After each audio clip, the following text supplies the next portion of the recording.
Hello everyone, welcome to my channel. Friends, before going into the details of the war, don't forget to like the video, subscribe to my channel and turn on the notification bell. Please support by subscribing and turning on the notification bell. We are a strong community. Ukrainians support fighting until victory more than 6 months into a war that many around the world, including Russia, thought Ukraine would lose quickly. Most Ukrainians are resolved to keep fighting. A clear majority, 70% of all Ukrainians interviewed in early September, say their country should continue fighting until it wins the war with Russia. Just over 1 in 4, 26%, favor negotiating to end it as soon as possible. Gallup collected these data September 2-11 across all regions of Ukraine, including the Donbass, as the country's military successfully retook swaths of Russian-held territory but before the recent retaliatory missile attacks across the country. At that time, majorities of Ukrainians from all major demographic subgroups favored continued fighting to win the war. However, there are substantial differences in the levels of support among these groups. One of the largest divides is by gender, with 76% of Ukrainian men in favor of fighting the war until it is won, compared with 64% of women who say the same. Support for continuing to fight is stronger in regions farthest from the ground war and weaker in parts of Ukraine where people are closest to the action. Backing for the war effort is highest in places such as the country's capital, Kyiv, 83%, and in the west, 82%, central, 78%, and north, 75%, regions of the country. Much smaller majorities in the country's east, 56%, and south, 58%, support continuing the war. What does victory mean to Ukrainians? Ukrainians who said their country should fight on until victory were asked a follow-up question about what would have to happen for Ukraine to declare victory. About 9 in 10, 91%, said that victory would entail Ukrainian forces retaking all territory that Russia has seized since 2014, including Crimea. Bottom line, amid the success of Ukraine's counteroffensive that started in late August, the country's public is tremendously optimistic about continuing to fight the war until victory is achieved and what that victory would look like. While the Ukrainians have tasted victory on the battlefield, the war is far from over. The most recent spate of Russian missile attacks on Ukrainian cities and towns, far behind the front lines, have focused on civilian infrastructure. And, while ballistic missile attacks in the past have not broken the will of civilian populations to fight, Ukrainians' attitudes may shift if they are faced with a cold, dark winter due to the Russian attacks on infrastructure and increasing energy costs, or, alternatively, such continued attacks may further strengthen the resolve of the population to fight. To stay up to date with the latest Gallup news insights and updates, follow us on Twitter. For complete methodology and specific survey dates, please review Gallup's country data set details. Learn more about how the Gallup World Poll works. In the port of Pivdeny, a ship is being prepared for the export of grain. SCMTP, Pivdeny, processes a vessel that will leave Ukraine through the grain corridor. The Flag Llama ship is moored near the 9th berth. It is planned to load 21.5 thousand tons of meal.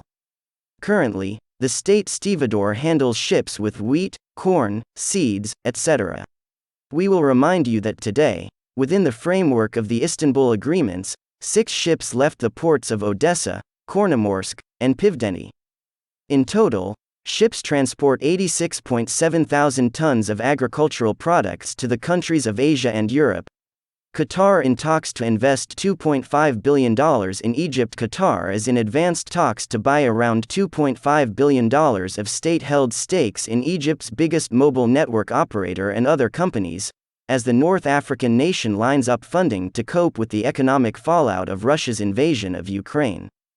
Under the potential pact, which is expected to be finalized by the end of this year, Qatar Investment Authority would acquire 20% in Vodafone Egypt from Telecom Egypt Company, according to people with knowledge of the matter. The QIA is the Gulf States Sovereign Wealth Fund and oversees an estimated $445 billion in assets. The people, who asked not to be named because the talks are confidential, didn't identify the other firms, saying only that they weren't listed on Egypt's stock market. A deal would be a boost for Egypt's troubled economy, which is grappling with soaring food and fuel bills after Russia's invasion of Ukraine and an exodus of foreign investors in its local debt. Gulf Arab states have already pledged upward of $20 billion in deposits and investments, while Egypt is close to securing sorely needed International Monetary Fund assistance. State-owned Telecom Egypt, which began operating in 1854 with the first telegraph line connecting Cairo and Alexandria, acquired its 45% stake in Vodafone Egypt to gain a strategic foothold in the mobile telecommunications market prior to founding its own provider, WE, in 2017. The UK's Vodafone Group owns 54.9% stake of Vodafone Egypt, and while there was an agreement to sell a majority stake in the company to its Johannesburg-based subsidiary Vodacom Group Limited for $2.7 billion last year, that transaction hasn't closed. Egypt's sovereign wealth fund, the QIA, and Telecom Egypt all declined to comment. Ayman Assam, Vodafone Egypt's spokesperson, said it was not officially aware of the deal and declined to comment further.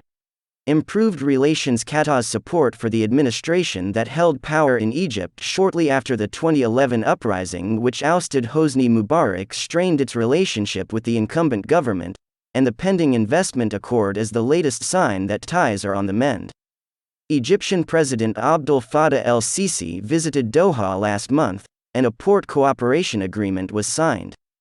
And earlier this year, Qatar deposited $3 billion into Egypt's central bank to help the most populous Arab nation contend with soaring food costs.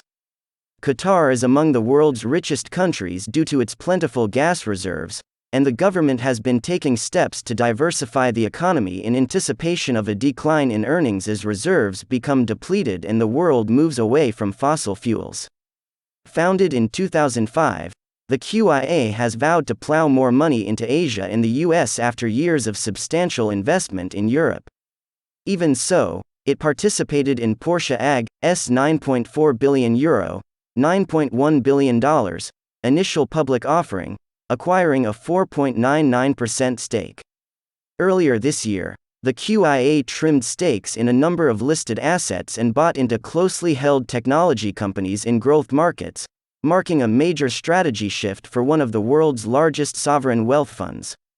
Vladimir Putin imposes martial law on annexed regions of Ukraine. Vladimir Putin said he is imposing martial law on the 4 regions of Ukraine recently illegally annexed by Moscow.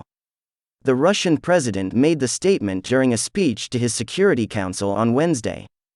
The 4 regions affected will be Donetsk, Luhansk, Kherson, and Zaporizhia, none of which though are under full Russian control, and whose annexation has not been recognized by the West. Putin didn't immediately spell out the measures that would be taken under the martial law. But Russian legislation envisages that it may involve restrictions on travel and public gatherings and tighter censorship, as well as giving broader powers to law enforcement agencies. Explosions were reported by state media in Ukraine's capital Kyiv and multiple regions in the country, including Vinnytsia and Kharkiv, amid air alerts announced since Wednesday morning. Ukraine's national news agency Ukrinform noted on its Telegram account that several explosions were heard in Kyiv. Residents of the Kyiv region. The air alert continues. Don't ignore them and stay in cover. Air defense works in the region, Kyiv Governor Oleksiy Kulyba wrote separately on Telegram. Meanwhile, head of Vinnytsia Oblast Serhiy Borzov announced on Telegram that his region is under rocket fire, urging people to stay in shelters. He also announced enhanced powers for governors of all Russian regions. In the current situation, I consider it necessary to give additional powers to heads of all Russian regions, he said. Thanks for watching. Don't forget to like the video and subscribe to my channel. See you in the next video.